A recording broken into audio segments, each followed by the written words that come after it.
সবথেকে সুন্দর সম্পর্ক হচ্ছে দুটি চোখের। ওরা একসাথেই খোলে, একসাথেই বন্ধ হয়, একসাথেই কাঁদে, আবার একসাথেই ঘুমায়। তাও আবার সারা জীবন একে অপরকে না দেখেই। কি আজব, তাই না? সবথেকে সুন্দর সম্পর্ক হচ্ছে দুটি চোখের। ওরা একসাথেই খোলে, একসাথেই বন্ধ হয়, একসাথেই কাঁদে, আবার একসাথেই ঘুমায়।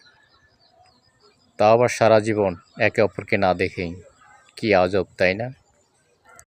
সবথেকে সুন্দর সম্পর্ক হচ্ছে দুটি চোখের। ওরা একসাথেই খোলে, একসাথেই বন্ধ হয়, একসাথেই কাঁদে, আবার একসাথেই ঘুমায়। তাও আবার সারা জীবন একে অপরকে না দেখেই। কি আজব, তাই না? সবথেকে সুন্দর সম্পর্ক হচ্ছে দুটি চোখের। ওরা একসাথেই খোলে, একসাথেই বন্ধ হয়,